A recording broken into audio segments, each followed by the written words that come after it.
Aitäh, härra eesistuja! Lugupeetud kolleegid ja kõik, kes kuulate, vaatate, näete!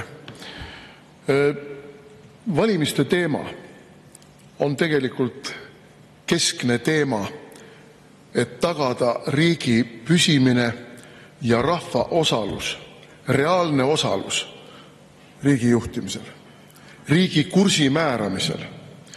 Ja sellest seisukohast vaadates näeme me praegu, et ilmselgelt e-valimisi kasutades ja kuritarvitades on rahva poolne kursi määramine ja kursi valik moonutatud ja kaaperdatud. Sest kuulge, ei ole ju tegelikult vaja absoluutselt mitte mingisugust Sherlock Holmesilikku deduktiivse meetodi rakendamist, et aru saada, kui võtta nüüd valimistulemused ette, et ühtäkki mingid tundmatud inimesed, nagu siin saalis istuvad näiteks uustulnuka Eesti 200 liikmed, paberhäälte näol saavad marginaalse koguse toetust valijatelt, aga e-häältega saavad tuhandeid hääli. Tuhandeid hääli. Kui me vaatame, missugune oli Reformierakonna häältesaak seni, kuni olid ainult pabervalimised, kuskil 13–15%, ja siis tulid e-valimised ja äkitselt Reformierakond tegi tugeva tulemuse e-häälte toel. Ja nii on see jätkunud valimistsüklist valimistsüklisse. Ei ole vaja deduktiivset meetodit, et mõista. Nagu kunagi ütles Villu Reiljan, kusagil on kallutatud jõud. Ja need kallutatud jõud on meile ju tegelikult tänaseks päevaks näha, sest tõde tõuseb ja vale vajub.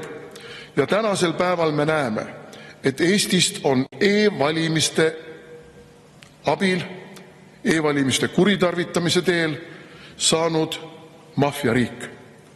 Ja see maffiariik koosneb nendest institutsioonidest, mille tegelik põhiseaduslik ülesanne on põhiseaduse toimimise ja põhiseaduse järgimise garanteerimine.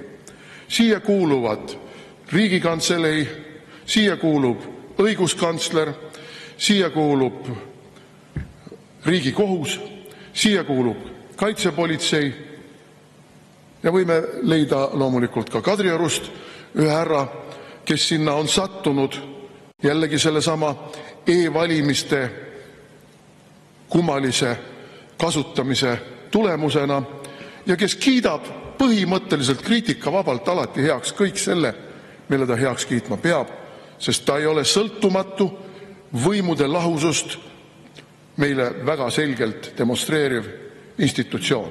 Ta on ripats. Ta on sellesama mafioosse ringkaitse ripats. Ja nii me näemegi, et kuna sisulist opositsiooni ei ole, opositsiooni, mis saaks kurssi korrigeerida või muuta, ei ole, siis toimub teerullipoliitika ja Eesti on järjest ja järjest langenud madalamale ja viletsusse.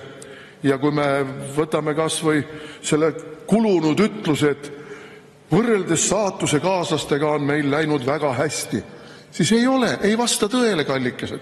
Ja ärge uskuge ainult statistikat, sest me teame, et statistika on vale. Need samad Kesk-Aasia liiduvabariigid Nõukogude Liidus, kes ei soovinud ja ei võidelnud ennast salgavalt Nõukogude korra lagunemise nimel, Nõukogude korra vastu, on tänasel päeval sugugi mitte halvemas positsioonis kui meie.